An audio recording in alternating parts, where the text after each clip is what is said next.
rarely stand when the battle is lost in mind. That will be air instead of sun.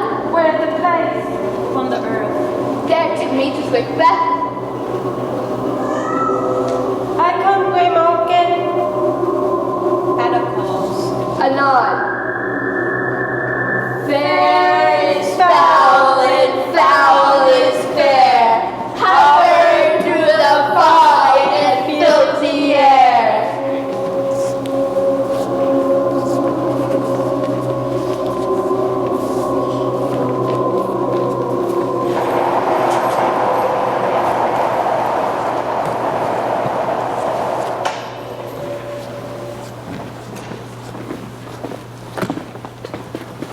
What bloody man is that? He can report as seen by his plight.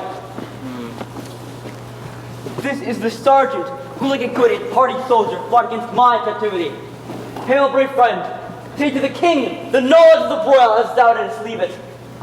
Doubtful it stood, as two spent swimmers that do cling together and choke the merciless Macdonald. Worthy to be a rebel for that.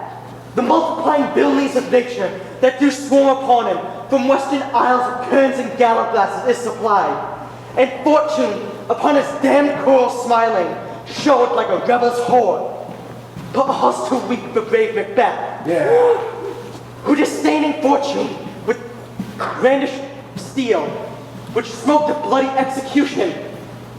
And he never shook hands nor bade farewell till he unseamed him from the nave to the shaft and fixed his head upon a battle. What about his cousin Lenny, gentlemen?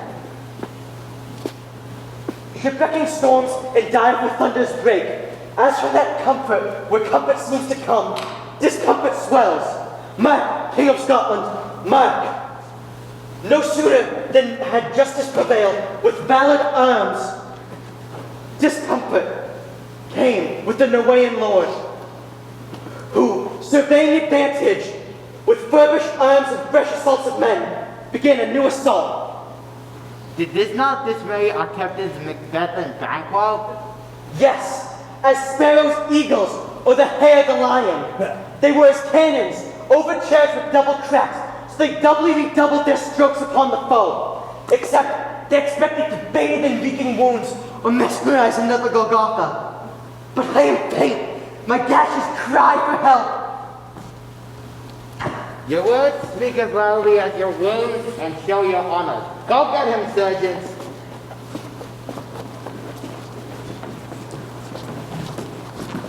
Who is coming now? The worthy Thane of Ross. Well, he's looked through his eyes. Such a looked has been to speak things? Strange. God save the king. Where hast thou come from? The fight, great king. Where the Norwegian banners flood the sky, banner people cold. Norway himself, troubling numbers, assisted by that was his loyal cheer. The Thane of Cawdor began a dismal conflict, till that Bologna's bridegroom lapped them through, confronted him with self-comparisons. Point against point, rebellious arm against arm, and to conclude, the victory fell upon us. That is Norno. The Norway's king craves composition, nor we would deign him burial of his men, till he dispersed at St. Colm's Ditch. $10,000 for a general use. The Thane of Cawdor shall no longer deceive me. Go pronounce his present death and greet Macbeth with his title. I'll see it then. What the Thane of Cawdor hath lost, Macbeth had won.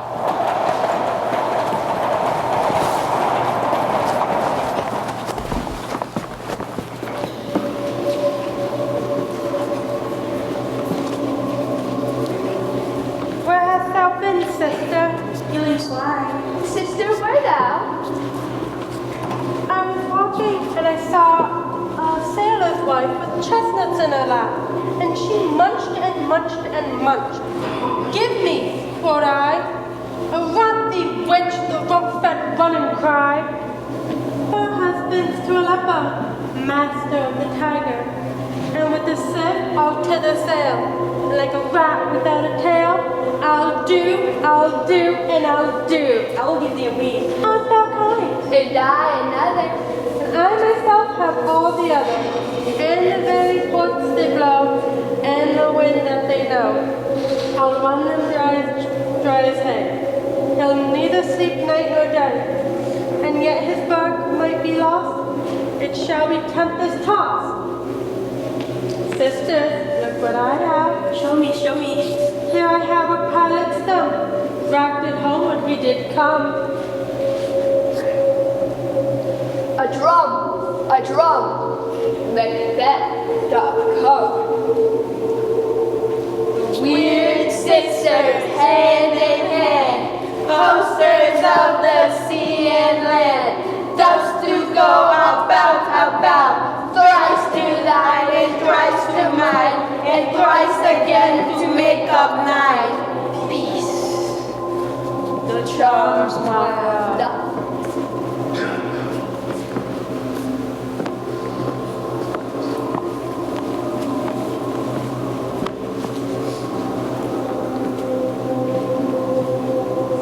So foul and fair a day I have not seen. How far is it so long? So vivid yet so wild and empire. Does look not like the inhabitants of Rome. And yet how honest? Live you? Or are you out of matter because you seem to understand. Speak if you can. What are you? Hail. All hail Macbeth, Hail. Thane of Glamis. All hail Macbeth. Hail. All hail Macbeth. Thou shalt be king hereafter. But sir, why do you start to seem to fear things as themselves so rich? And the name of truth, are you fantastical or which how do you show? My noble father you greet with royal, with reputation and pleasant graces, of noble hope and royal passage. That needs to be found. To me you speak not. If you can look into the scenes of time and tell me which way to go and which one. Speak then. You need to convey no fear, your favors nor your hate. Hail Banquo. Stay, you imperfect speakers. Tell me more. By father's death, I know I am Thane of Glamis, but I'm of Caldor. The Thane of Caldor lives a prosperous gentleman, and to be king stands not within the profit of belief, no more than to be Caldor. Signal into of a strange intelligence, why upon this blasted heath you stop our charge of such prophetic reading. Speak, I charge you. Hail Banquo. Thou shalt be yet king, so thou be none. So all hail Macbeth and Banquo. Banquo and Macbeth, all hail.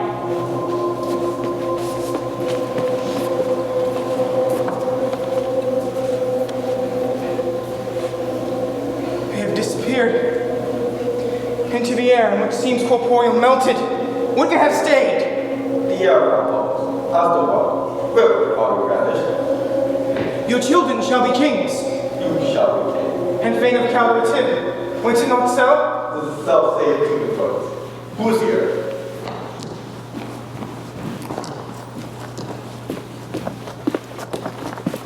The king hath happily received Macbeth the news of thy success, and when he reads thy personal ventures into the rebel's fight, his wonders and praises do contend. We come to give thee from our royal master thanks, only to herald thee into his sight, not to pay thee.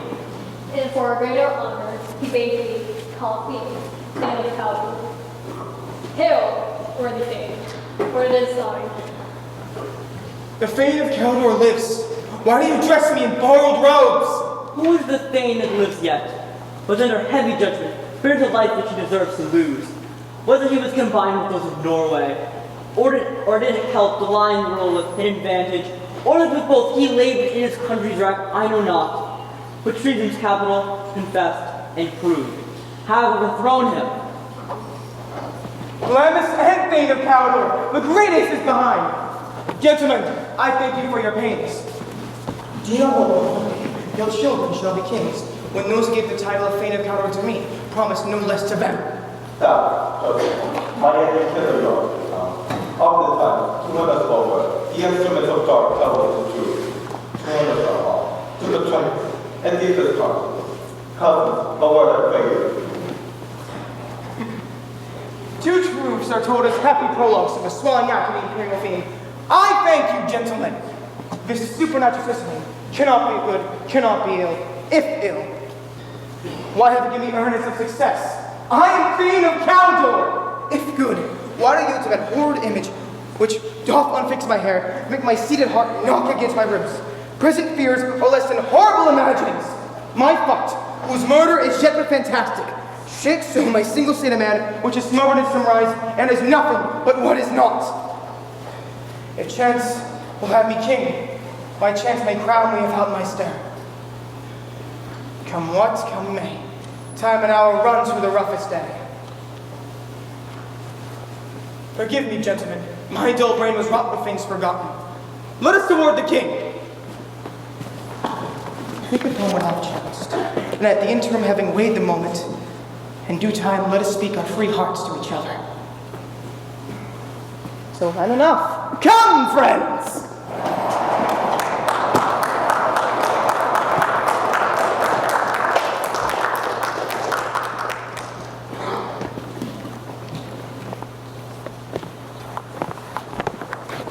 Is the execution done on Cawdor? Are those accused not yet returned?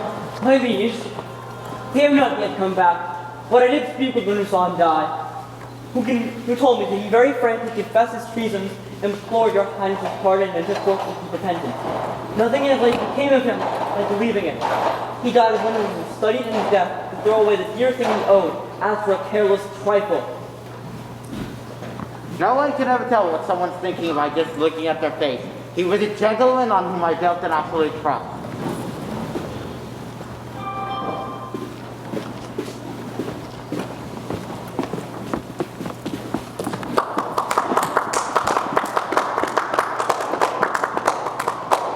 Noble Macbeth, please excuse my most insufficient gratitude towards you.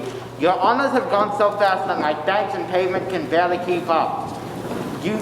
I wish you deserved less so that my thanks and payment could be right.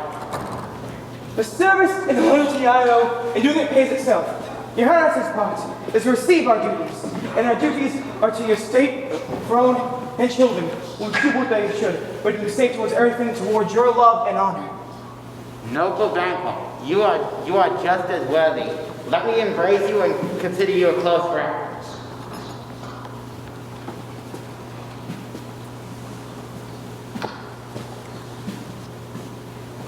There, and finally, the harvest is with all. Sons, kinsmen, and those closest to me, know I have an announcement to make. Know that we will establish our state upon our eldest Malcolm.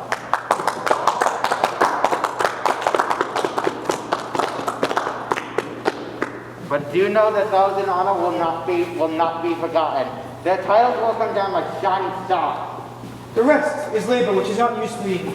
I'll be myself the harbinger, and enjoy the hearing of your approach to my wife, so humbly take my leave. Of course, my cuddle. The Prince of Cumberland! But is a step on which I must fall down, or else overleap, for in my way it lies. Stars, hide your fires, let not light see my black and deep desires. When the eye look at the hand, in which the eye fears, when it is done, to seek.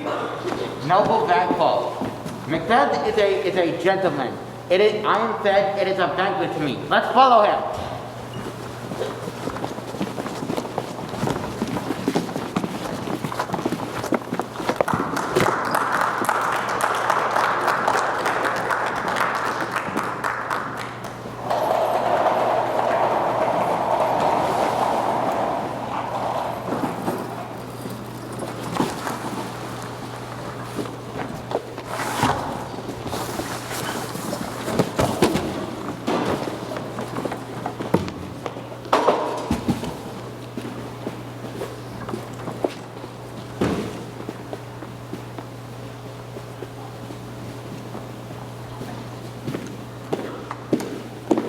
They have met me in the day of success, and I have learned by the perfectest report that they have more in them than mortal knowledge. When I burned in desire to question them further, they made themselves air, into which they vanished. Whilst I stood wrapped in the wonder of its came missives from the king, who all hailed me Thane of Cawdor, and by which title these weird sisters saluted me and referred to me as the coming of the time, with hail all kings shalt be.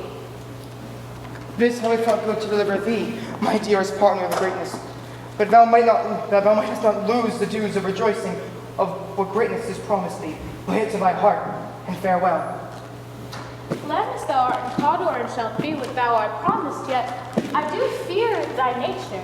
It is too full of the milk of human kindness to catch the nearest way. Thou wouldest be great, art not without ambition, but without the illness that should attend it. What thou wouldest highly, that wouldest thou holily, that wouldest not play false, and yet wouldest wrongly win. That wishes should be undone. Hie thee hither, that I may pour my spirits into thine ear, and chastise with the valor of my tongue all that impedes thee from the golden round, which fate and metaphysical aid doth seem to have crowned thee withal. The king comes here tonight. Give him tender, he brings great news. The raven himself is hoarse, which croaks under the fatal entrance of Duncan under my battlements. Come, you spirits, that tend a mortal thought, unsex me here and fill me from the crown to the toe top full of direst cruelty. Make thick my blood, stop up the access and passage to remorse, that no compunctuous visitings of nature shall shake my fell purpose, nor keep peace between thy affected. That my keen knife see not the wound it makes, nor heaven peep through the blanket of the dark to cry, hold, hold.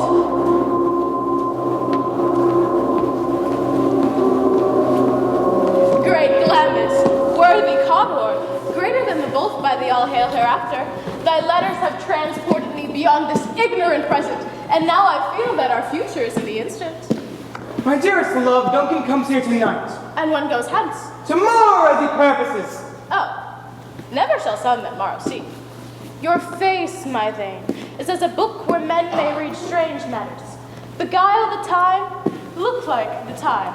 Bear your welcome in your hand, your eye, and your tongue. Look like thy innocent flower, but be the serpent under it. He that's coming must be provided for, and you shall put this night's great business into my dispatch, which shall all our nights and days to come give solely sovereign sway to masterdom. We will speak of this further. Only look up clear. To alter favor is ever to fear. Leave all the rest to me.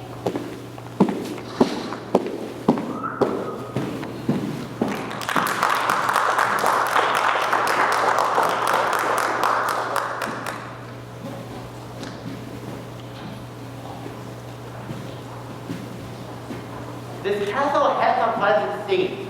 The air sweetly and nimbly clenches onto my senses. Discuss the sum. The temple hardship of the devil. By the heavens, he has most ruining here. No justice, no priestess, no buttress, nor going of friendship. But this bird hath made his tenant and bad. But it was waited upon, I observe, the air of his knowledge.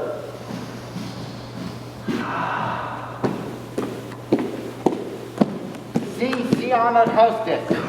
The attention that I get is an inconvenience to me, but I take it as such. With this example, I am teaching you to ask for God's blessing, and thank you for the inconvenience I have caused you. All our service is twice done, then done double. We're poor and single business to contend against those honors deep and broad wherewith your majesty loads our hearts. For those of old and late dignities, we rest your hermits. Where is the Cawdor? We wanted to get here before him. He shows his love to us by his spell. All our servants either have theirs themselves and what is theirs, and ought it to make your comte at highness's pleasure. Still return to your own. Give me your hand. Take me to my house. I wish you to extend my courtesies with him. We are your guests tonight.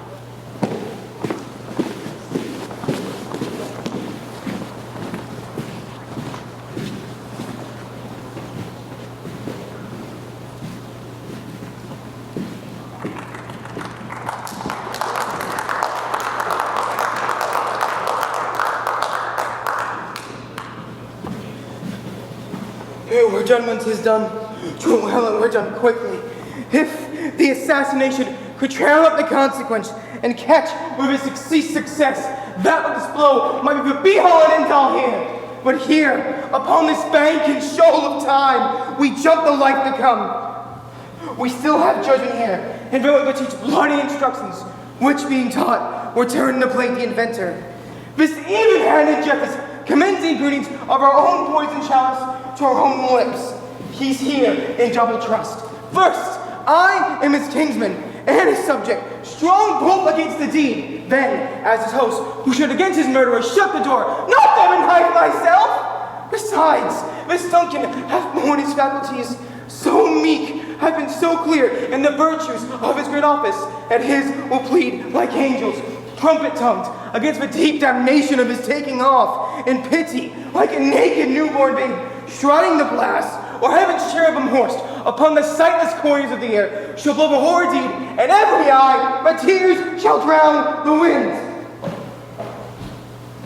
I have no spur to prick the sides of my intent, only vaulting ambition, which falls onto the hover and overleaps.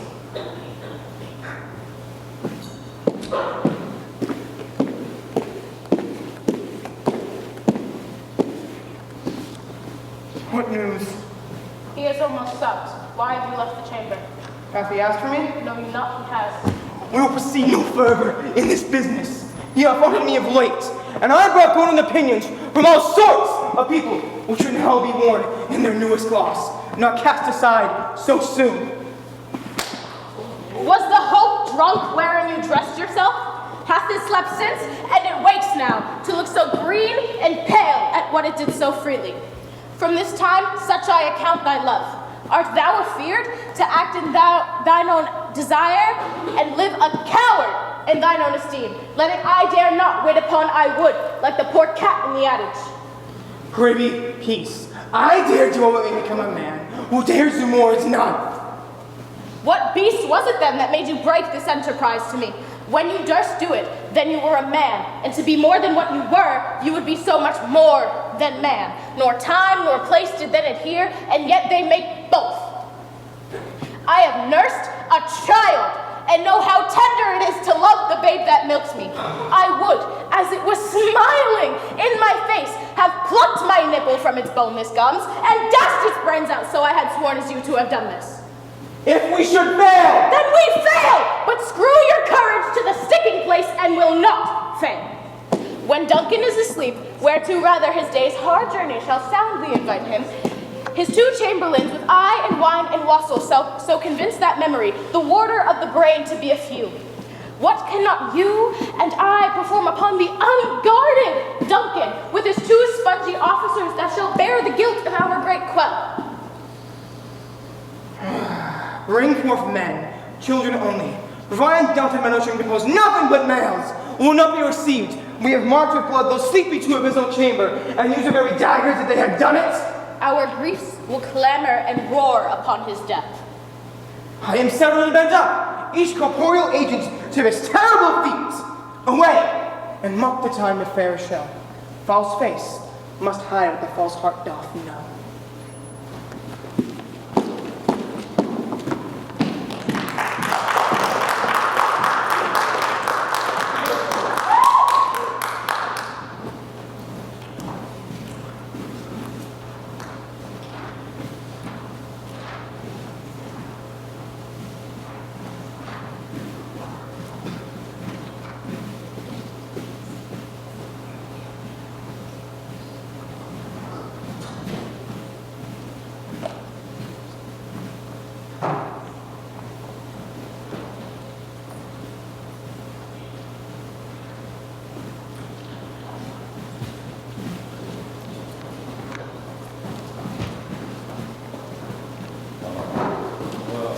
How goes the night, boy? I'm really clever. Moon is down. I thought she goes out of go. I'll take this later, sir. Now, oh, this sword. This husband we had. They kept us all. Take the element. I have some spies like that upon, and yet I will not speak of it. Merciful powers, please restrain me in the cursed hearts of nature gives way to oppose. Take my sword. Who's this? A friend. What, sir? Now you at once? The king, sir. He acted an unusual present and said great for largest to your offices. This diamond makes your wife to fall, in the name of the most kind hostess, and shut up the merciless with that. Being unprepared, our servant became the cause of effect, which else should free have wrought. Aye, sir. Last night I dreamt of three of your sisters. Tea of their short from the truth. I think not of them. Yet, when we can entrench in power, we can entrench in how to serve. We would spend it upon the business, if you regret the time. So I lose now. It's to get a boss on my franchise. But I keep my counsel. I bring my counsel. I shall be counsel with them. Good repose, wine. Thank you, sir. The light to you. Go bid thy mistress. When my drink is ready, she strike upon the bell. Get thee to bed.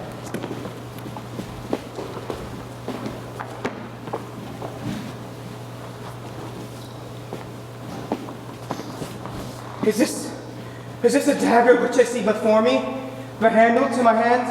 Come, let me clutch thee! I have thee not, and yet I see thee still. Art thou not, fatal vision, as sensible as to sight? Or art thou but a dagger of the mind, a false creation smitten from the heat of oppressive brain? I see thee still, in form as palpable as this which I now draw. Thou marshallest me the way I was going, and such an instrument I was to use. Mine eyes are made fools of the other senses. I see thee still, and on thy bladed dudgeon, gouts of blood which are not so before. There's no such thing! There's the one half world in which nature seems dead, and wicked dreams abuse the curtain sleep. Witchcraft celebrates, pale Hecate's offerings, and withered murder, armored by his sentinel, the wolf, whose howl his watch. And thus, with his stealthy pace, with Tarquin's rapid strides, I move towards the deed. Hear not the stones prate of my whereabouts, but whiles I fret, he lives.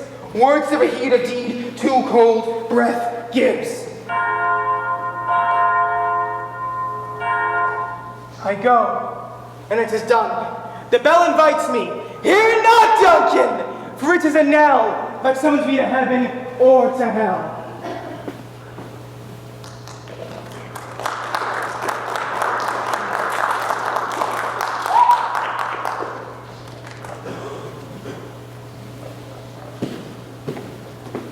Which hath made them drunk, hath made me bold.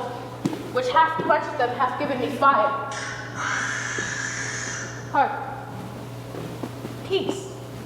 It was the owl that shrieked, the fatal bellman which gave the sternest good night. He is about it, and the doors are open. I have drugged their possets, and death and nature do contend about them, whether they live or die. Who's there? What? How? Alack, I'm afraid they have awaked, and the deed is not done. I have laid their daggers ready. He could not miss them. If he had not resembled my father as he slept, I would have done it.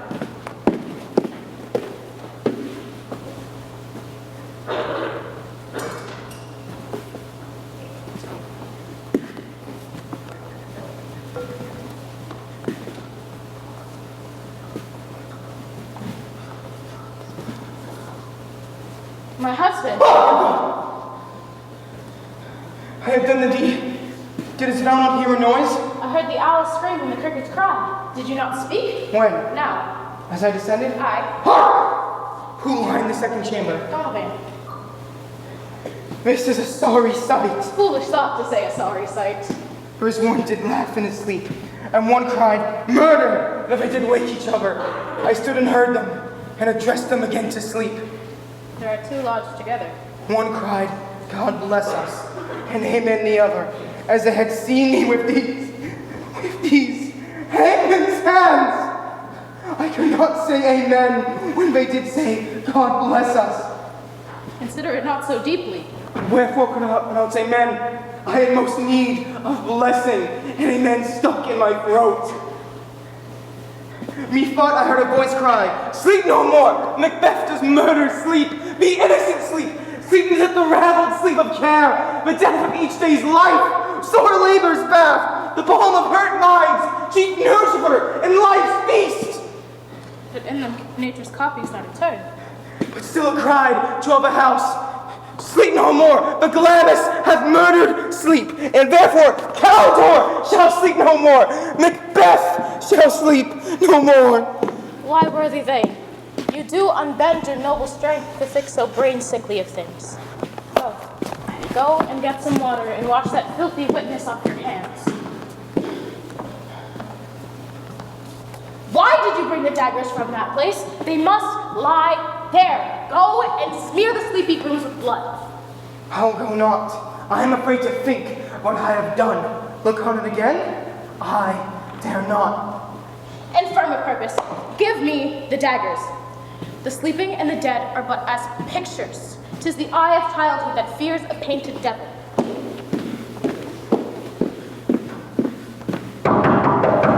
Whence is that knocking? How is it with me when every other noise appalls me? What hands are here? Ha! They pluck out mine own eyes.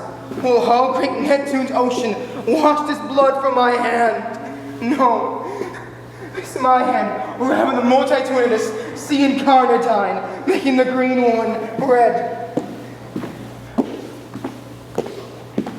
My hands are of your color, but I'm ashamed to wear a heart so white. There's a knocking at the south entry. Retire away to our chamber. To know my deed, to best not know myself.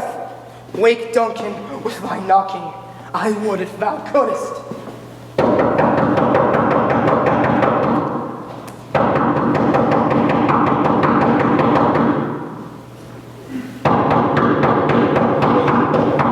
Knocking indeed.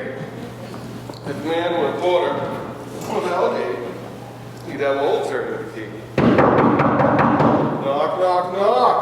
Who's there in the name of Beelzebub?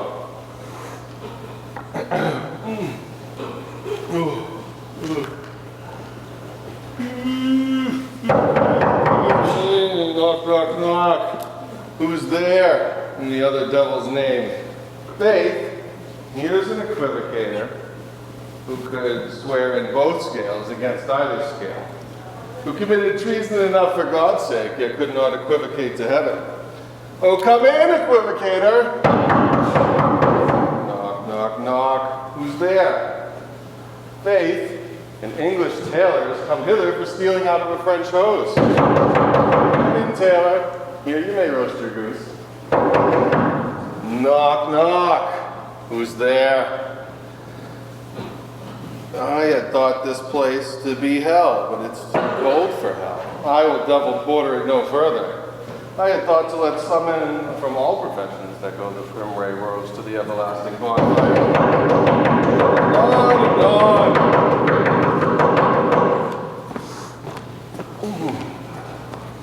And pray thee, remember the porter? Was it so late, my friend, ere you went to bed, that you do lie so late? Faith, sir, we were carousing till the second cock. And drink, sir, it is a great provoker of three things.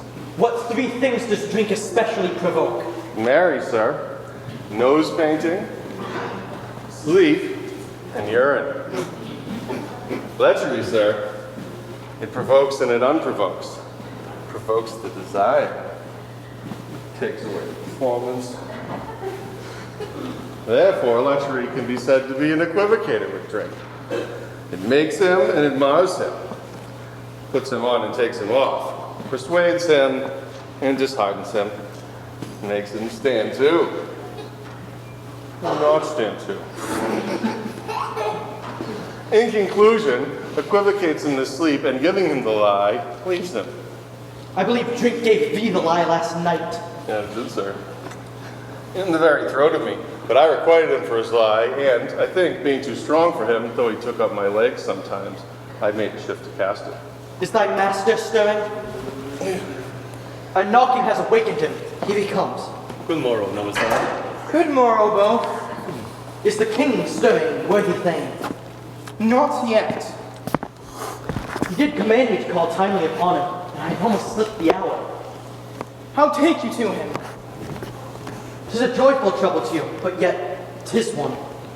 The labor we delight in physics pain. This is the door.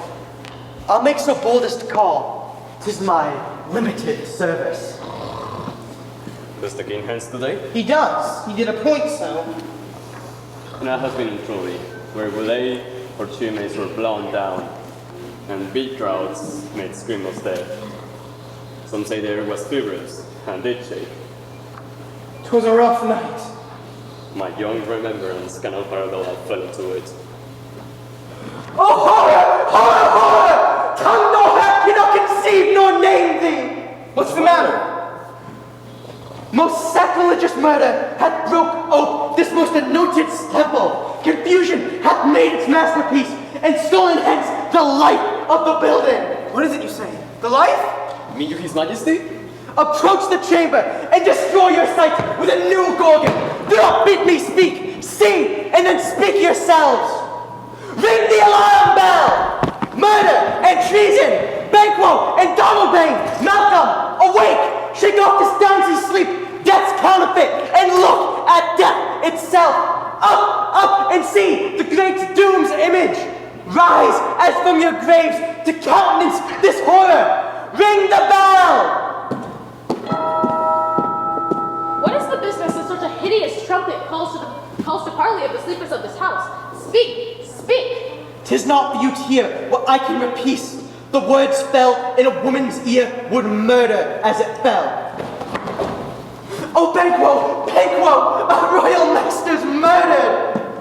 Oh, dear God, clearly, contradict myself and say it is not so. What? In our house? Had I but died an hour before this chance, I had lived a blessed time. But from this instant, there is nothing serious in mortality. All is but toys. Renown and grace is dead. The wine of life is drawn, and the mere lees is left this vault to brag of. What is amiss? You are, and do not know it. The spring, the head, the fountain of your blood is stopped. The very source of it is stopped. Your royal father's murdered. Oh, by whom? Those of his chamber as him had done it. Their hands or faces were all patched with blood. Upon their pillows they seemed distracted. No man's life was to be present with them.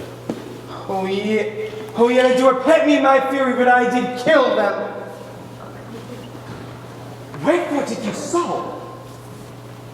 Who can be wise, amazed, temperate, loyal, and neutral in but a single moment? No man, by expedition of my violent love, I'll run the pauser. Reason. Here lay Duncan, his silver skin laced with his golden blood, and his gas stabs look a breach in nature for ruin's wasteful entrance. There the murderers, clipped in the colors of their trade, the daggers unmanly breached with gore. Who could refrain but a heart to love, and in his courage make one's love known? Help me, hence. Look at the lady! Why do we hold our tongues that both may claim this argument for hours? What should we say here, where our fears stuck in an auger hole? Let's away. Our tears not get brewed. Nor our strong sorrow for the motion. When we talk about basic fear, he said, doesn't mean the cleanliness is the most bloody piece of the world. And the hand of God has damaged against the unlike pretense. I fight what truth is malice. So I. So all! Let's live with unmanly readiness and meet in the hall together. Welcome to Welcome.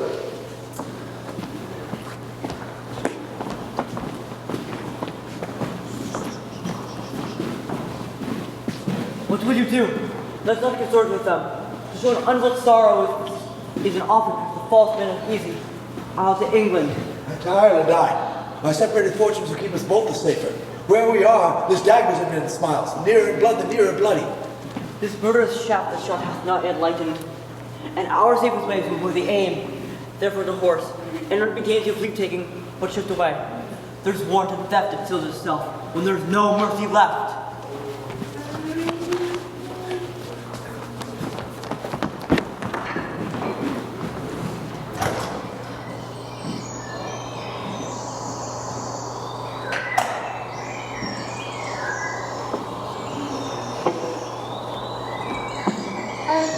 many, many years, and yet I have never seen such strange occurrences here. Good mother. Thou seest the heavens with hope, my man Jack. Threatens his bloody state on the clock 'tis day, and yet dark night strangles his happy rest. Isn't night predominant in the days that darkness does the face of darkness? It's strange. This morning I saw a hawk, perched and prided on a tree branch, get hawked and caught and killed by a mousing owl. And Duncan's horses. Being most strange and certain, mutations and swift, the minions of the race, turn wild in nature, broke their skulls, flung out, contending against their enemies, as they would, make warfare. I think they ate each other. They did so, the mason and lion eyes that looked upon it. Here comes the good Macbeth. How goes the world, sir, now? Why, see you not? Isn't it known? Isn't it known who did this more than bloody deed? Those that Macbeth hath slain. Alas, they, what good could they pretend? They were suborned. The king's 2 children have stolen away and fled, which puts upon them suspicion of the deed. Against nature still, Thorpus and Bishop will ring it up thine own life means, then 'tis most like the sovereignty will fall upon Macbeth. He's already named and gone to Scone to be invested. And where's Duncan's body? Carried to Carmelkill, the sacred storehouse of his predecessors and guardians of their bones. Will you just do? No, cousin, out of Fife. Also, May you see things done well there. Adieu, lest our old robe sit easier than our new. goodbye, mother. God be with you. May good be bad and friends a foe.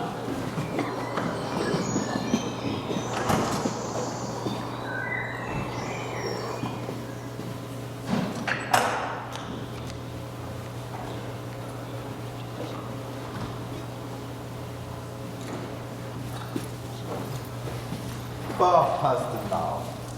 Cain, Hollow, the lemons, all was the will of God. And yet I clearly found a more playful about it. And yet it was said that I should not play and fight prosperity, but that myself and the Father should be ruled of many things, as the party of that, the speeches time, made by the berries of these gods. Maybe funny out my office as well, as set me up with hope, or hush no more.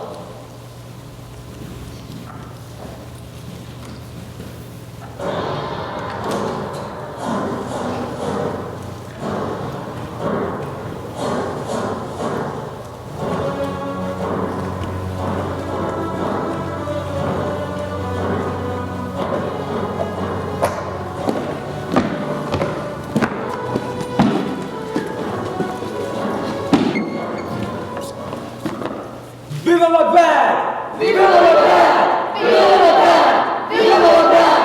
Viva Macbeth! Viva Macbeth! Here's our chief guest. Tonight we hold a solemn supper, sir, and how request your presence. Aye, my good lord. If it had been forgotten, it had been as a gap in our great feast, and the all thing unbecoming. Ride you this afternoon? As follows, as a felt twixt this and supper, though not my horse the better, though I must become a follower for the life. We should have not desired your advice, however brave and prosperous, of this day's council. But is that tomorrow? Is it far you ride? Ah, my lord, I will not. Fail not our feast. Ah, my lord, of course I will not. We hear our bloody cousins are bestowed in both England and in Ireland, not confessing their cruel parricide, but filling their hearers with strange invention. Where we have cause of state cravings jointly, and now, hie to horse. Adieu, till you return at night. Go Splions with you. Aye, our time must fall upon us. Then I wish your horses swift and sure of foot, and so I commend you to their backs. Farewell. Let every man be a master of his time, till 7 at night, to make society a sweeter welcome. Until supper time we will keep ourselves alone, While then, God be with you. Sirrah, a word with you. Attend those men, our pleasure. Aye, my lord. Bring them before us. Yes, my lord. To be thus is nothing but to be safely thus. Our fears in Banquo stick deep, and in him he doth have a nature and intelligence that guide his valor to active and safety. There is none but his being which I do fear, and under him my genius is rebuked, as it says Mark Antony's was by Caesar. He chid the scissors when they first put the name of king upon me. Then prophet-like, beheld him to a line of kings and bade them speak to him. They put a barren scepter in my grip and a fruitless crown upon my head, thanks to be wrenched with an unlineal hand, no son of mine succeeding. For Banquo's issue, however, have I filed my mind, for this gracious Duncan have I murdered. But thence to be wrenched, I have given my eternal jewel to make them kings, the seed of Banquo kings, come fate into the list and champion me into the utterance. Who's there?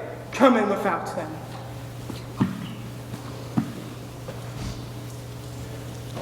Where is he? There his men are.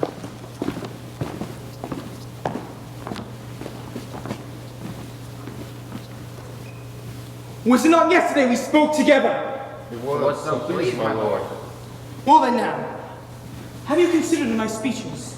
Nor was he, in times past, which held you so under fortune, which you thought had been our innocent self. This I pass good to you in probation. Now, for certes, to a half a soul into a notion craze, say thus did Banquo. You made it known to us. I did, which is our cause of second meeting. Do you find patience so predominant in your nature that you can let this go? Or are you still gospeled to pray for this good man and for his issue, whose heavy hand hath bowed yours to the grave and beggared yours forever? We are men, my liege. Aye, in the catalog you go for men, as mongrels, greyhounds, hounds, curs, spaniels, shows, water rugs, and demi-wolves all catched by the name of dogs. The valued file distinguishes the swift, the slow, the subtle, the housekeeper, the hunter, everyone in which bounty's nature in him doth receive. Now, if you have a station in the file not within the worst rank of manhood, say it, and I'll put the business in your bosoms whose execution of the enemy does take you lightly, grapples you to the heart, and love of us which in his death were perfect. I am one, my liege, whom the vile blows and buffets the world, hating so it says what I do to spite the world. And I another, weary with disasters, tugging with fortune, but I would set my life on any chance to mend it or be rid of it. Both of you know, Banquo was your enemy. True, my lord. So is he mine. And in such bloody distance, every minute of his being thrust against my nearest of life. And though I could, with bare-faced power, sweep him from my sight, but I must not. For certain friends that are both mine and his, whose loves I may not drop, but wail his fall, who I myself struck down. Thus, it is to your assistance that I do make love, masking the business from the common eye, for sundry weighty reasons. We shall do what you ask of us, my lord. Nor alive. Your spirits shine through you.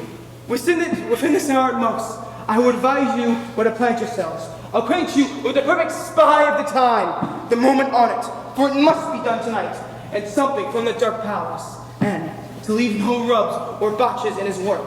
Fleance, his son, who must also embrace the fate of that dark hour, whose absence is no less material to me than is his father's. Resolve yourselves apart. I'll come to you anon. We are resolved, my lord. We are resolved, my lord. Good then, abide within. It is concluded, Banquo. Thy soul's flight, if it finds heaven, must find it out tonight.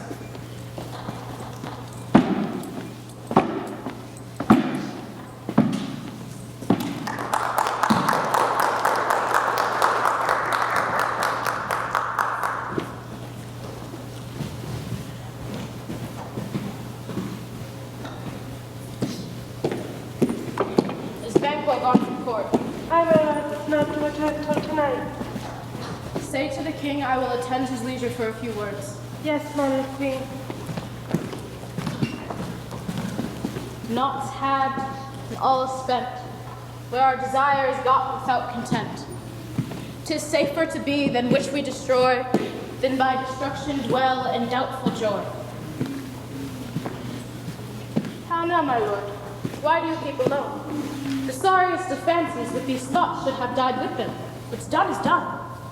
We have scorched the snake, not killed it. She'll close and be herself, whilst our poor Malice lives in danger for former tooth. Here we eat our meal in fear, and sleep in the affliction of these terrible dreams. Both the worlds suffer. It is better to be with the dead, whom we, to gain our peace, have set to peace, than lie in the mine of restless ecstasy. Duncan is dead. After life's fitful fever, he sleeps well. Treason has done his worst. Nor steel, nor poison. Malice domestic. Foreign levy. Nothing can touch him further. Come on, my lord. Sleek over your rugged looks. Be bright and jovial among your guests tonight. So shall I love, and so I pray with you. Let your eminence apply to Banquo. Present him remembrance and eminence with both eye and tongue. Unsleep the while, but we must make our hearts visards to these splattering streams, disguising what they are. You must leave this. All the scorpions in my mind, dear wife! Thou knowest that Banquo and his Fleance lives! But in them nature's copies nor return. There's comfort yet. They are assailable. Ere thou be jocund. Ere the black bat hath flown his cloistered flight. Ere the black Hecate summons the shard-born beetle, and with his drowsy hums of night's yawning peal, there shall be done a deed of dreadful note. What's to be done?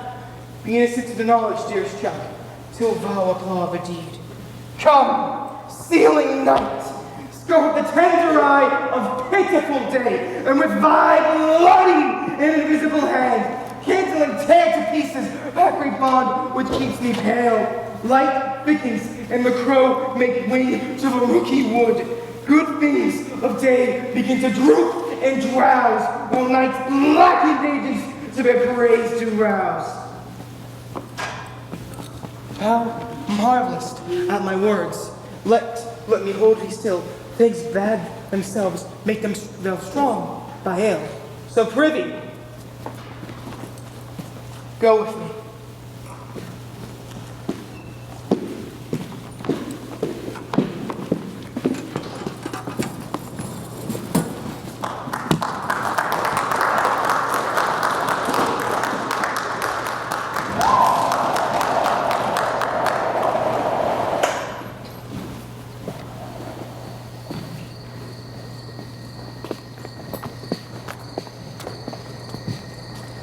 But who did bid thee join with us? Macbeth? She needs not our mistrust, since she delivers our opposites to the direction just. And stand with us. The west still glimmers with some streaks of day. Now spurs the laden traveler apace to gain the timely end, and near approaches the subject of our watch. Hark! I hear horses! Give us a light here, Paul. Then 'tis he. Those who are already expectation are already within the court. Horses go above. Almost a mile, the heathens usually, so all men do, from hence the palace gate. Beckon their walk.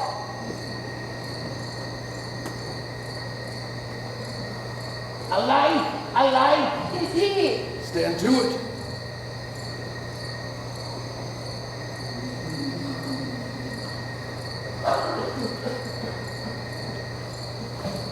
It will be late tonight. Let it come Oh, down! precious, fight up, fight, found my suspension, slave.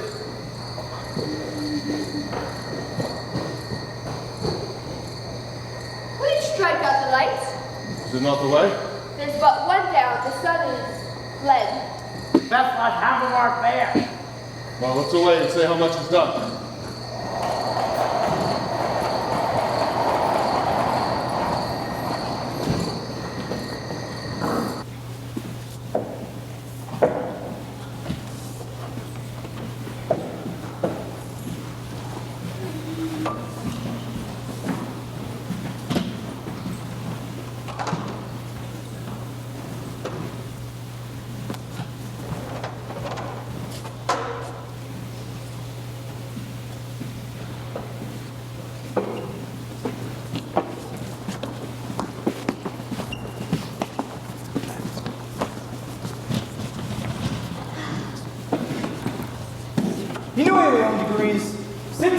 first and last a hearty welcome.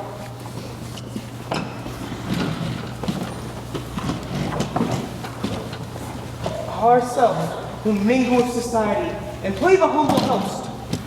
In best time, our hostess keeps her state, but in said due time, we will require her welcome. Pronounce it for me, sir. To all our friends, that my heart speaks that they are welcome. Both sides are even. He will sit in the midst.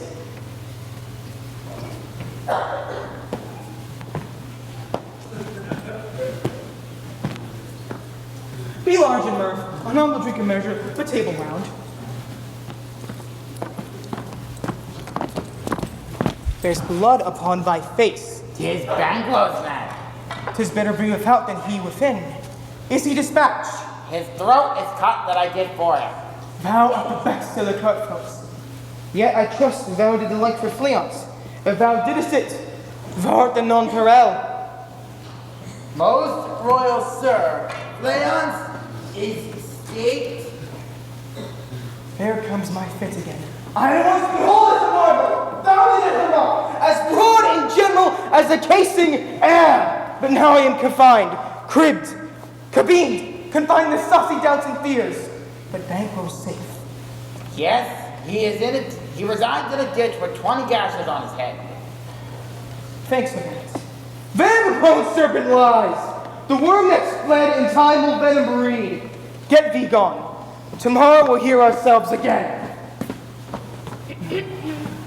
My royal lord, for you did not give the cheer. Sweet remembrance, sir. Now, good digestion and appetite, and health on both. May it please your highness it?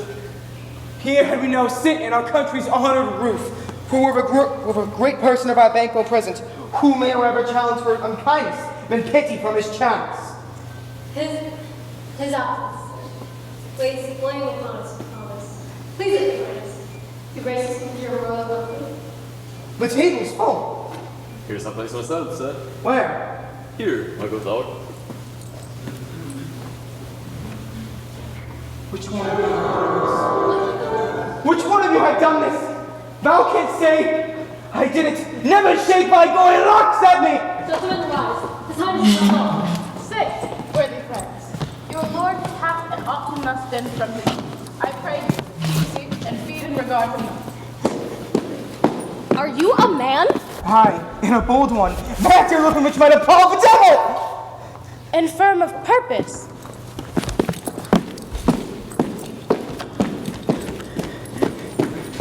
This is the air-drawn dagger which you said led you to Duncan, a woman's fire authorized by her grandson. When all is done, you look but on a stool. Behold! Look! Prithee, see there! Lo, how say you? If thou canst nod, speak too!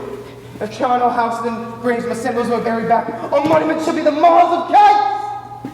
What quite unmanly folly. If I stood here, I saw him. Fie for shame. Blood hath been shed here now.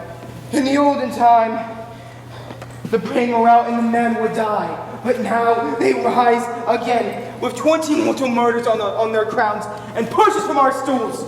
This is more strange than such a murder is.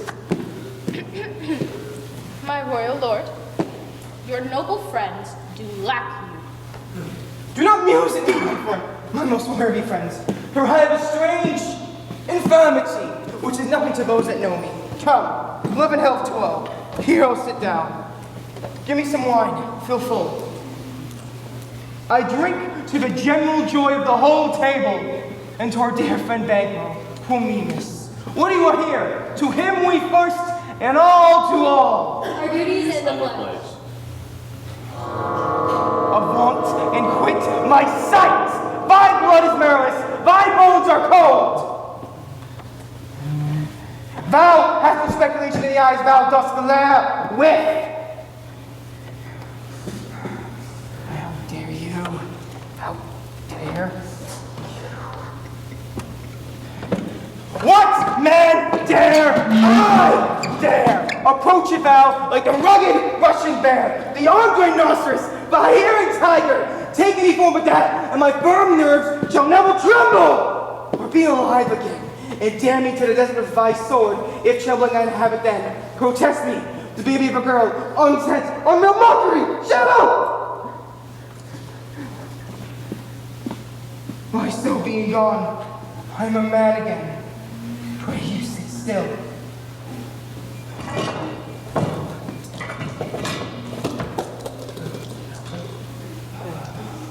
You have displaced the mirth and broke the good meeting with the most admired disorder. Can such things be and overcome us like a summer's cloud? You make me strange, even to the disposition that I own. When we can behold such sights and keep the natural ruby of your cheeks, while mine are blanched with fear. What sights, my lord? I pray you, speak not. He grows worse and worse, and question enrages him. Go at once. Good night, and very helped. A kind good night to all.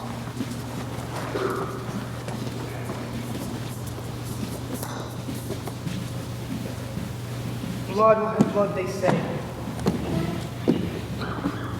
Stones have been known to move and trees to speak. Ogres and understood relations have by magpies and shows brought forth the secretest man of blood. What is the night? Almost at odds with morning. Which is which? How sayest thou that Macbeth denies his person in our great bidding? Did you send to him, sir? I did, but I will send again. For there is not a servant in his house that I do not keep feed. Tomorrow, in betimes, I will to the weird sisters. More shall they speak. For now I am bid to know the worst means the worst. We have in things that should be in hand, be acted now, or they may be scanned. You lack the season of all natures. Sleep. Come, will to sleep. My strange and self-abuse is initiate fear that wants hard use. We are yet but young indeed.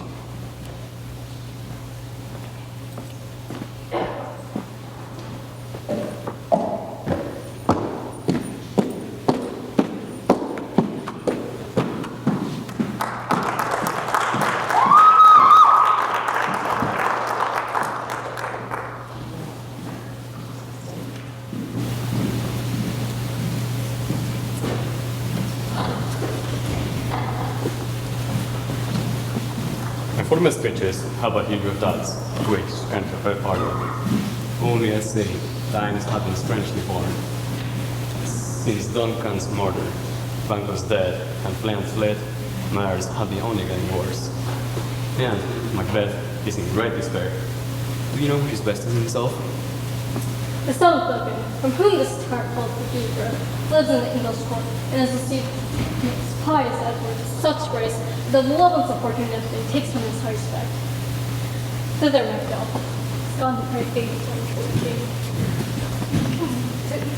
To wake Northumberland and warlike Seward, that, by the help of these, with him above to gratify the work, we may again give to our tables feast, sleep to our nights, pray from our feast and banquet bloody knives, do faithful homage and receive free honors, all of which we pine for now. And this report hath so exasperated the king, for he prepares for some attempt before. Sent he to Macduff? He did, and with an absolute, "Sir, not I." The cloudy messenger turns me back and hums, "You will rue the time to calculate this answer." And that well might be. Some holy angel flies to a court of England to unfold his message here we come. To this, our poor little suffering country. I'll send my prayers with him.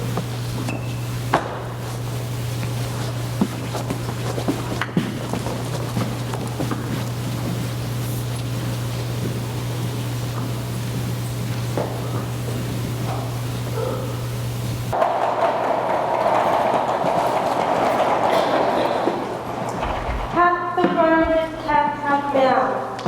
Twice and once the edge big wine. Poppy cries, "'Tis time, 'tis time." Round about the cauldron goes, in the poison entrails so, under cold stone, days and nights are 31, poison snot and goyle bug, in the charm pot. Double, double, toil and trouble, fire burning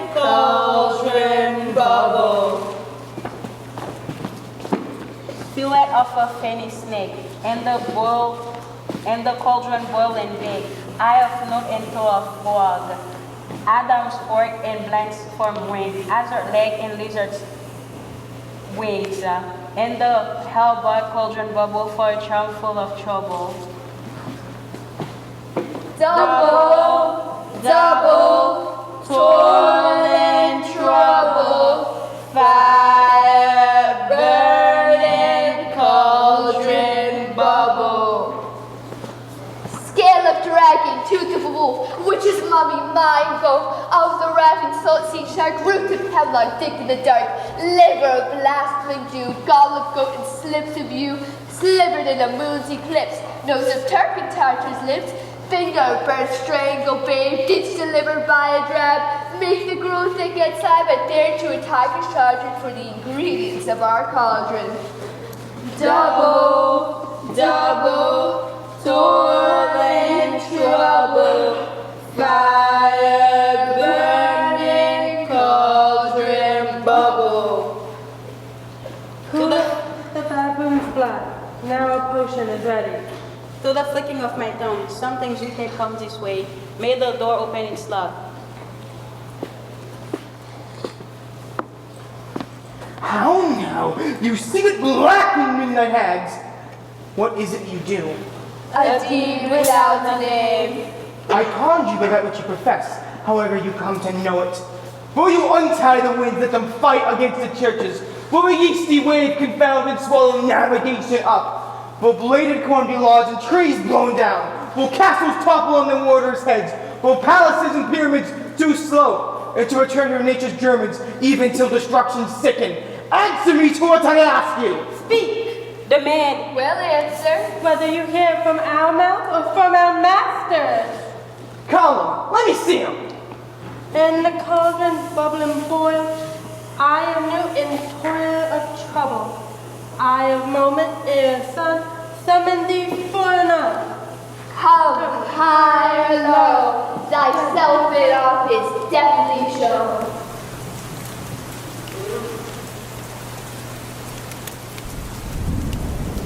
Macbeth, Macbeth, Macbeth. Beware, Macduff. Beware the Thane of Fife. Dismiss me. Enough. Provide good caution, thanks. Perhaps hearts might feel right, but one word more! He will not be commanded. Here's another, more potent than the first. Macbeth, Macbeth, Macbeth. Be bloody, bold, and resolute. Laugh to scorn. The power of men, for none born of women, shall harm them. The more need I fear Macduff. Was he not born of woman? But yet I'll make assurance double sure, and take a bond of faith. What is this that rises like the issue of a king, and wears upon his baby brow the round and top of sovereignty? What is this? Be lion-mettled, proud, and take no care, who chaff, who fret, and where conspirators are. Macbeth shall never vanquished be, until great Burnham Wood to high Dunsinane Hill shall come against him. That shall never be! Who can impress the force? Bigotry unfix his earthbound root. Sweet bone mince good, rebellious that rise never till the word of Burnham rise. And a high place effect shall live the least of nature to time and mortal custom.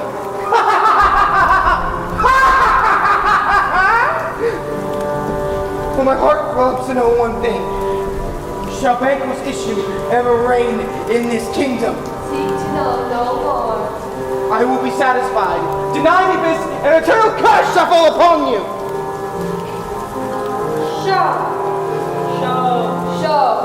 Show his eyes, his heart, come like shadows so depart.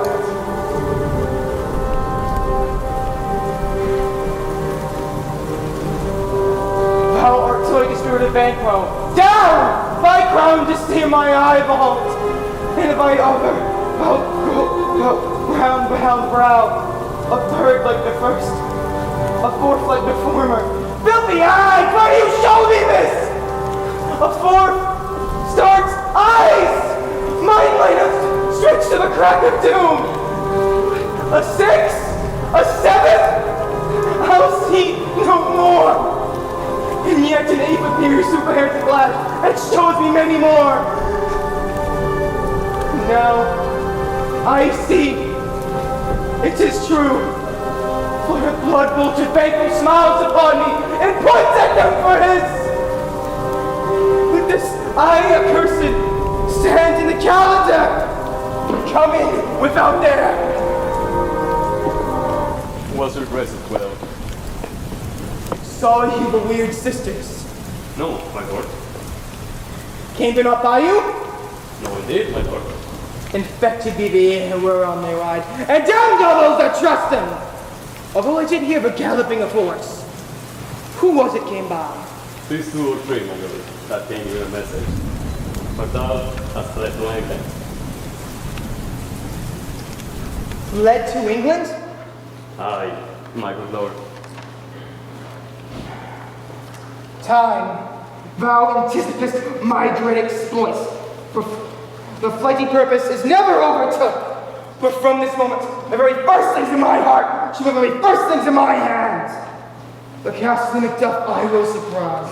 Seize upon Fife! Give to the edge of the sword his wife, his babes, and all those that trace him in his line! But no boasting like a fool. This deed I'll do before this purpose cool. But no more sights! Come, bring me where these gentlemen are.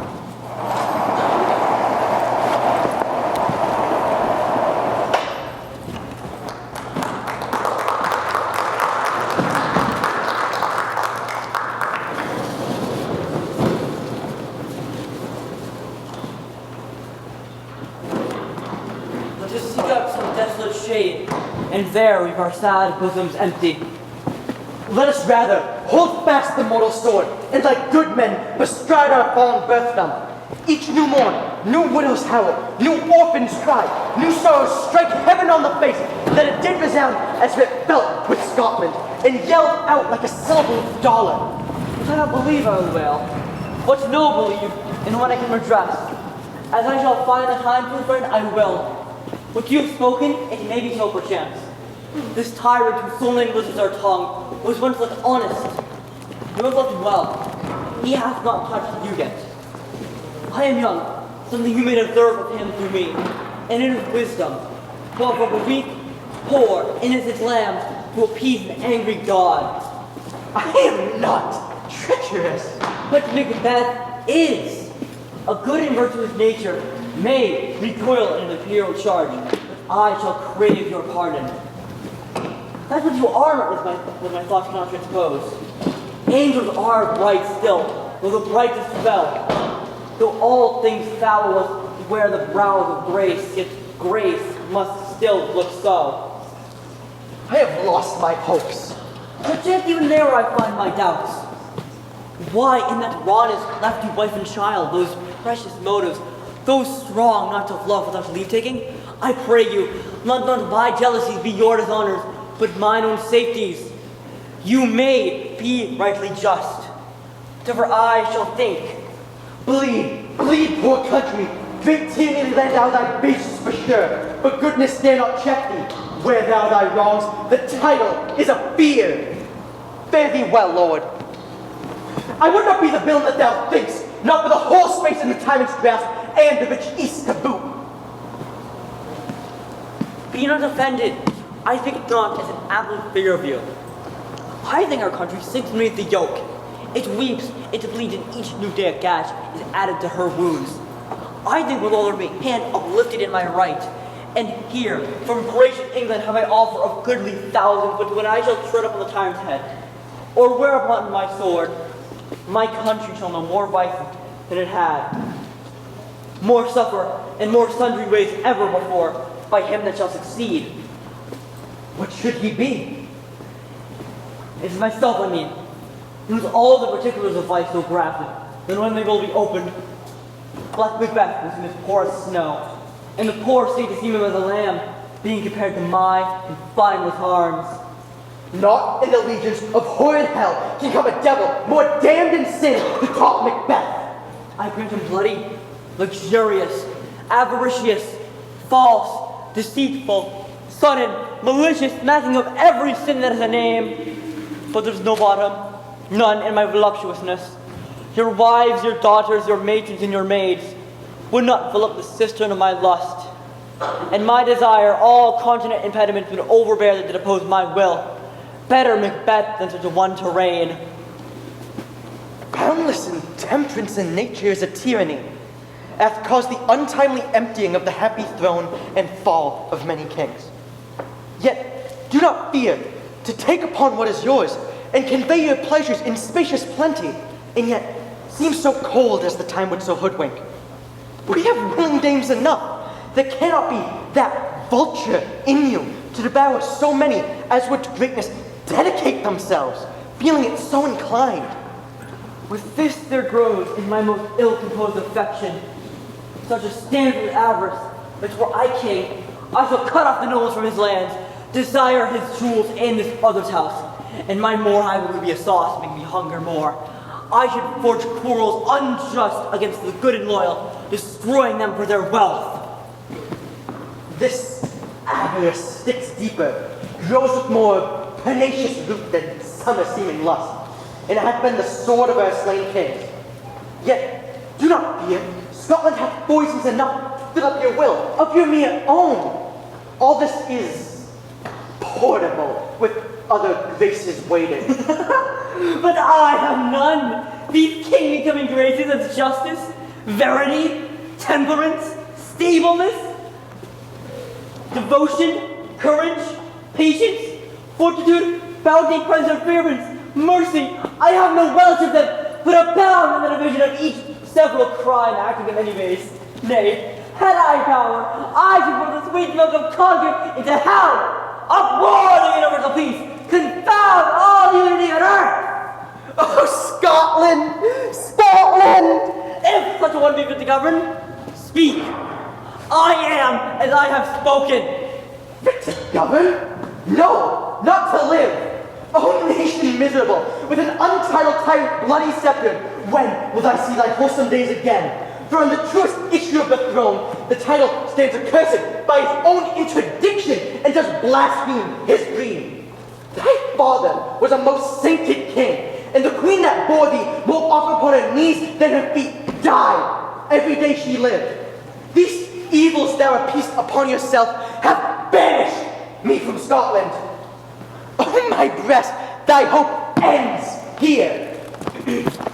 Macduff! This noble passion, child of integrity, hath from my soul wiped the black scruples and reconciled my thoughts to thy good truth and honor. Devilish Macbeth, by many of these trains, hath sought to win me into his power, and modest wisdom plucked me from over credulous haste. But God above deal between thee and me, for even now I put myself in thy direction, and unspeak mine own retraction. Here abjure the tainted blames laid out upon myself, for stranger to my nature. I am yet unknown to woman, never was forsworn, have scarce coveted what was mine own. At no time broke my faith, and wrote to the devil, whose fellow, and like no less in truth than life. My first false speaking was this, upon myself. What I am truly is thine and my poor country to command. Whither indeed, before thy ear approaches old Seward, with 10,000 warlike men, already at a point, was setting forth. Now we'll together, and the chance of goodness is like our unwanted quarrel. Why are you silent? Such welcome and unwelcome things at once. 'Tis hard to reconcile. See who comes here. My countryman, yet I know him not. My ever-gentle cousin, welcome hither. I knew him now. Good God, betimes remove the means that make us strangers. Sir, Aemon. Stand Scotland where it did? Alas, poor country. Almost afraid to know itself. Cannot be called our mother, but our grave. For nothing, but who knows nothing, is once seen to smile. The sighs and groans and shrieks that rent the air are made, not marked. For violent sorrow seems a modern ecstasy. The dead man's knell. Sir scarce ask for who? The good men's lives expire before the flowers in the caps, dying ere they sicken. Oh, relation, too nice, and yet too true. What's the newest grief? That of an hour's age doth hiss the speaker. Each minute seems a new one. How does my wife? Why, well, And all my children? well too. The tyrant has not patched at their peace? No, they weren't well at peace when he did leave them. Do not be a miser of your speech. How goes it? When I came hither to tend towards the tyrant, which I have heavily borne, there ran a rumor, many orders fell about, which I believe have witnessed rather, for I saw the tyrant's power. Now is the time to call. Your eye and Scotland create soldiers, and make our women fight to stop the desire of his husbands. Be it their comfort that we are coming forth. Gracious England has offered us good steward, and 10,000 men, an older and a better soldier, none than Christendom gives out. What I could answer this comfort with light, but I have words that will be howled out in the desert earth where hearing should not last them. What troubles them? Be it the general cause or some big grief due to some single dress? No mind that's honest, but in its share some woe, though the main part pertains to you alone. If it be mine, do not keep it from me. Quickly, let me have it. Let not your ears despise my tongue forever, which shall possess them with the heaviest sound that yet they ever heard. I guess at it. Your castle is surprised, your wife's babes savagely slaughtered. Merciful heaven, what, man? Never pull your hat upon your brows. Give sorrow words. The grief that goes unspoken whispers the overwrought heart and bids it break. My children, too? Wife, children, servants, all that could be found. That must be from thence. My wife killed too? I have said. Let us make this great revenge. Make this great revenge medicine to cure this deadly grief. He has no children! What? All my pretty ones? All? Oh, hellkite, all? What? All my pretty chickens and their tail at one fell swoop? Dispute it like a man. I shall do so, but I must also feel it as a man. I cannot but remember as such things were that were most precious to me. Did heaven look on and would not take their part? Sinful Macbeth, they were all struck for thee. Not that I am, not for their own demerits, but for mine. They'll slaughter on their souls. Heaven, rest them now. Be this the whetstone of your sword. Convert grief to anger. Blunt not the heart, and rage it. Oh, I could play the woman with my eyes and drag it with my tongue.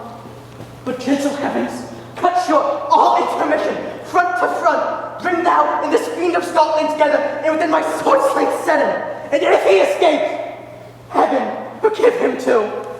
This tune goes manly. Come, we go to the king. Our power is ready. Our lack is nothing but our leave. Macbeth is ripe for shaking, and the powers above put on their instruments. Receive what cheer you may. The night is long that never finds the day.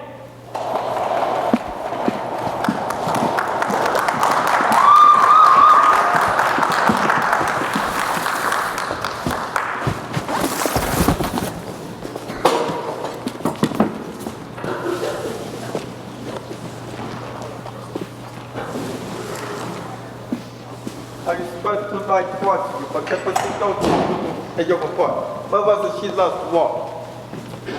When his master went out to the field, again, I saw her rise from her bed, write on grab paper, write on it, fold it, seal it up, and return to bed, all this while in a deep slumber. Avoid perturbation of nature. You will see what was the benefits of sleeping and do the effects of walking and this slowing agitation. Besides your other actual performances and walking, what happened any time have you heard her say? That for which I cannot repeat, having no witnesses. You may just supposed to be you should. Alas, I cannot without having any witness to corroborate my saying. Lo, here she comes, and this while in a deep sleep.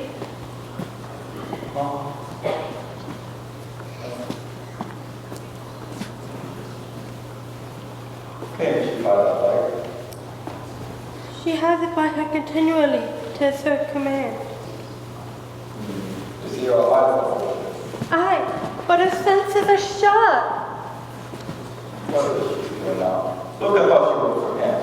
It's an accustomed action. Out, Zemspa! Out, I say! Oh, she speaks. Also, the one comes well.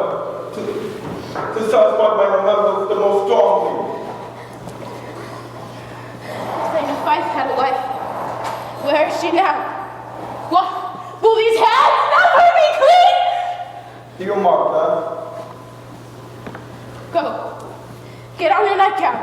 Look not so pale. I tell you again! Benbow is buried! We cannot come out on one's grave! Oh, to go together when you should not. She has known what she should not. To bed. To bed, to bed. Come, to bed. There's a knocking at the south entry. To bed, to bed, to bed. Oh, she gone down to bed. Directly. Follow this place our life. I'm not too easy to be an unnatural trouble. Affected minds with their pills will discharge the secret. One is the final physician. God forgive us all. Look after her. Remove her from all the needs of another, and still keep eyes on her. My mind is stated, for my sight as a maid. I think but dare not speak. Thank you, good doctor. Bring me no more reports. Let them fly up. So Burnham would remove the dunce maid. I cannot take with fear. What's the boy Malcolm? Was he not born a woman? The spirit to know all mortal consequences has pronounced me as such. Fear not Macbeth. For no man or woman born shall ever have power upon thee. Then fly false fames and mingle with the English epicures. The heart I sway by, and the mind I bear, shall never sag of doubt, nor shake with fear.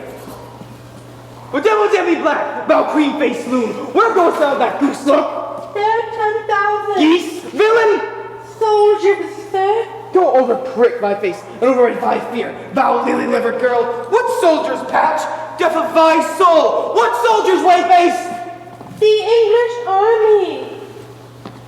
Take my face hence!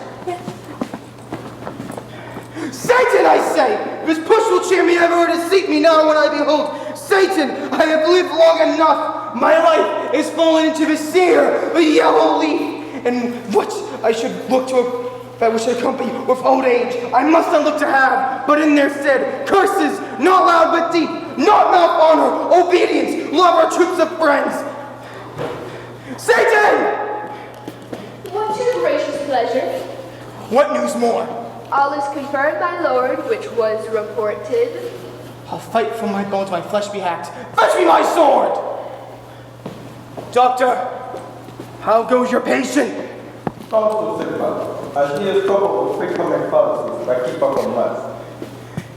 Canst thou not cleanse the stuff that weighs upon the heart, administer with a great cure upon that mind? There when the patient must minister to himself. Throw Physic to the dogs, all none of it. Satan, steer the country round. Hang those that talk offend, sit on more horses. Throw Physic to the dogs. I will have none of it. If you can cure her, cast the water of my land, if you can so. Find her disease and purge it to a sound and pristine health. I would applaud thee to the very deed that does applaud again. Aye, your royal proclamation makes it tearful. I cannot take with fear until Burnham would to come to Dunsinane Hill.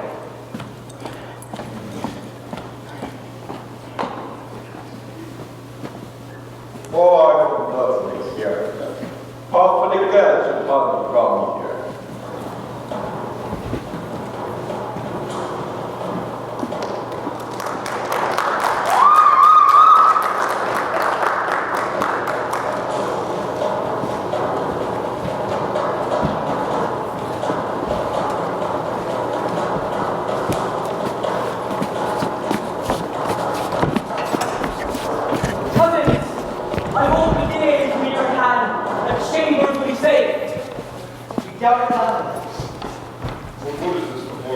the wood of Clermont. Let every soldier kill the turnabout and barrack before them. That way, we will shatter the numbers of our host and make the discovery earn and return to us. It shall be done. Learn no other but the confident tire keep still at Dunsinane, and will endure our setting down the fort. To be made whole, for more than an advantage to be given, for more than less given in the revolt, and none to him who can strain things whose hearts are absent too. Let our just senses attend a true event, and we put on industrious soldiership. The time approaches. That will with due decision let us know what we say we have and what we are. Thoughts persuasive, their unsure hopes relate, but some issue strokes must arbitrate. Towards which, advance the war!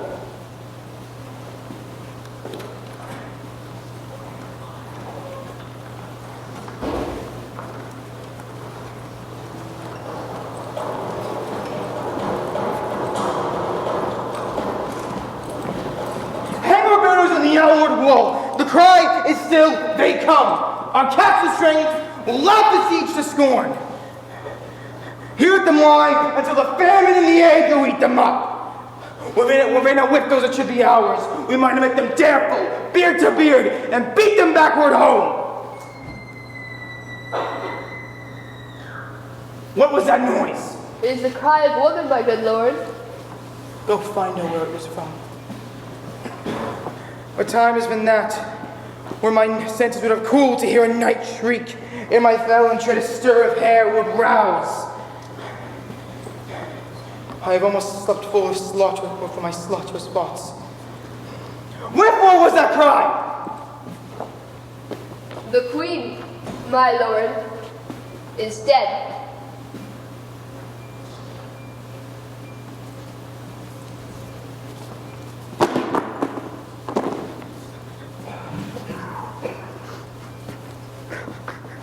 Should have died hereafter. There would have been time for such a word. Tomorrow, and tomorrow, and tomorrow creeps in this petty place from day to day until the last syllable of recorded time will make way for dusty death. Out, breathe candle. Life is but a shadow, a poor player that struts and prances out upon the stage. It is a tale told by an idiot, full of sound and fury, signifying nothing! Gracious my lord. Who comest to tell thy story? Use thy tongue quickly. I should report which I say I saw, but do not know how to do it. Well say, sir! As I stood my watch upon the hill and looked towards Norman, I noticed the wood began to move. Liar and slave! Let me enjoy your wrath, it be not so. If you look at the 2 mile way, you may see it. I say, the grove are moving. If thy speech be false, upon the next tree thou shalt hang alive until famine cling thee. If thy speech be true, I care not if thou dost for me as such. I pull in resolution and begin to doubt the evocation of the fiend that lies to me like truth. Fear not to a Burnham wood you come to Dunsinane. And now a wood you will come towards Dunsinane. On, and out!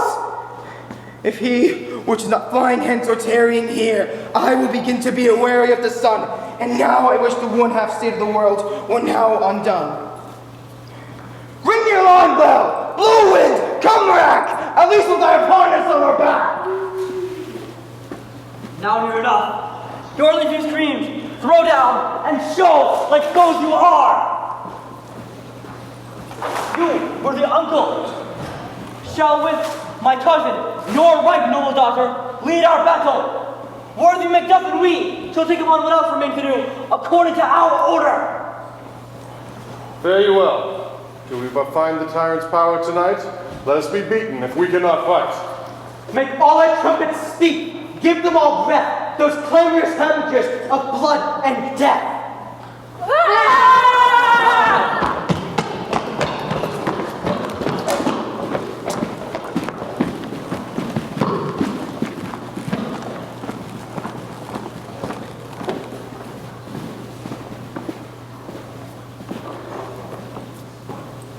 They have tied me to a stake. I cannot fly. but bear-like.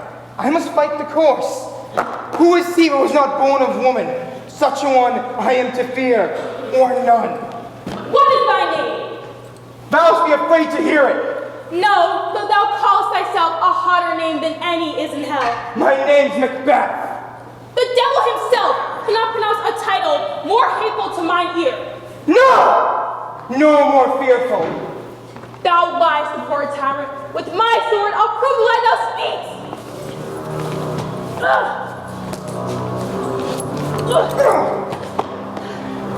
Come on, then!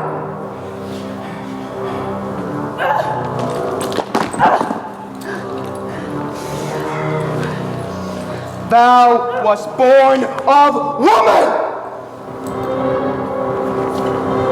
Swords I smile at, laugh weapons to scorn, brandished by one that's of woman born.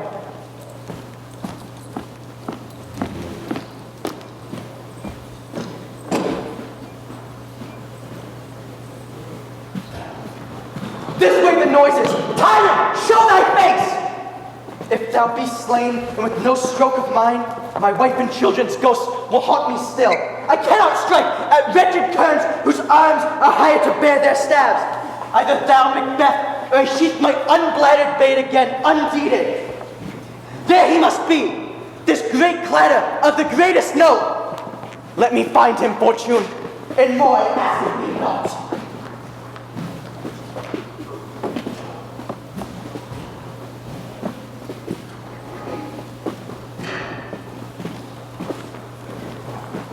Castle's gently rendered, my lord. Tyrants' people do fight on both sides, and the noble thanes do bravely in war. The day itself almost professes itself yours, and little is to do. We have met with foes who strike beside us. Enter, sir, the castle.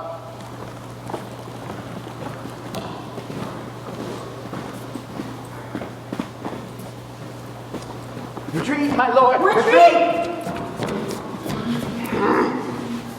Why should I play the Roman fool and die on mine own sword, while I see lives, the gashes do better upon them?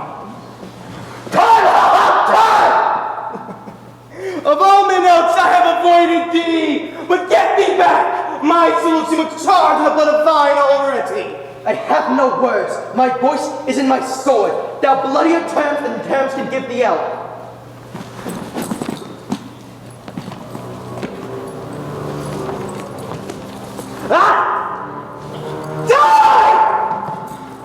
Thou losest labor, as easy mayst thou with the entrenched air, with thine keen sword and crest, as make me bleed. Let fall thy blade on vulnerable crests. I bear a charmed life, which must not yield to one of woman born. Despair thy term! Let the angel whom thou still serve tell thee that Macduff was from his mother's womb untimely ripped. Accursed be the tongue that tells me so. For to have counterfeit the parts of man, be these juggling fiends, no more believed than words that palter us in a double sense. Let us keep the word of promise to our ear and break it to our hope. I will not fight with thee.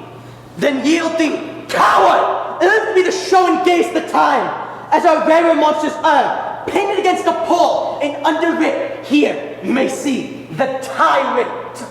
I will not yield to kiss the ground before young Malcolm's feet and be baked with the rabble's cast. For Burnham would to come to Dunsinane and vow opposed, being a woman born, or of no woman born, yet I will try the last. Before my body, I throw my war-like sword. Lay on, Macduff, and damn be him that first cries holds. Enough!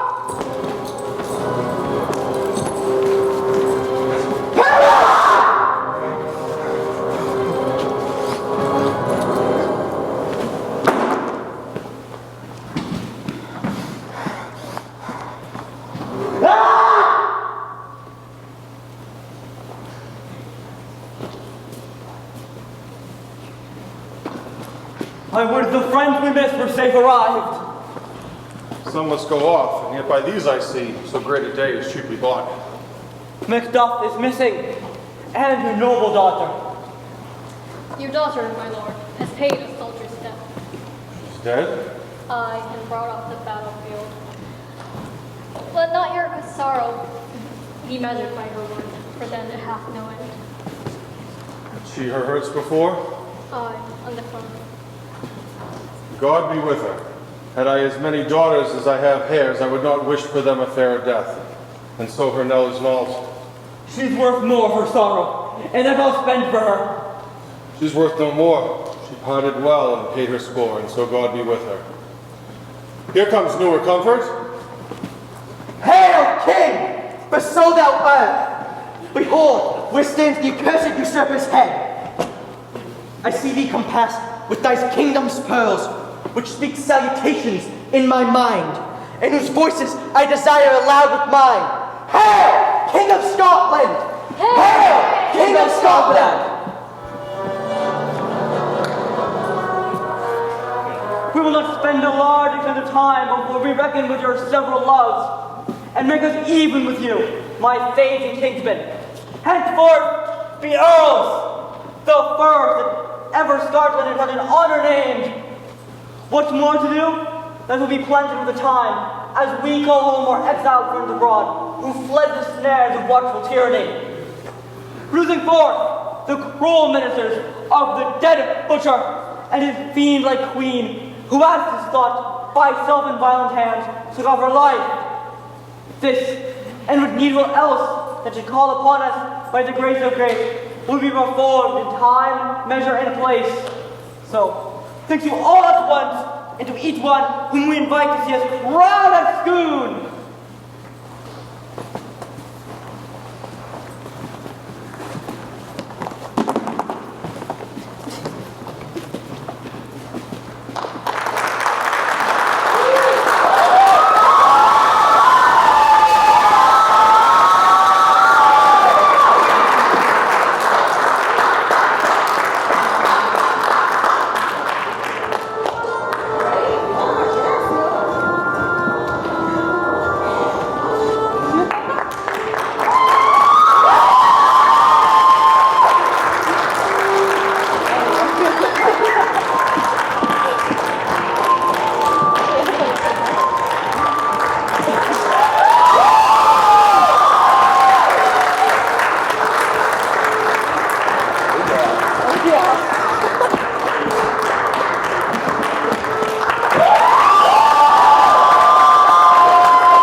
Since 1986, Lynn Educational Television has enabled students to work in the television industry and learn how to produce media. LETV creates working opportunities for Lynn students, giving them the benefit of gaining real-life work experience in production. Lynn Educational Television brings value to Lynn students, delivering standards-based curriculum in the classroom from middle school to high school. LETV creates future generations of media professionals.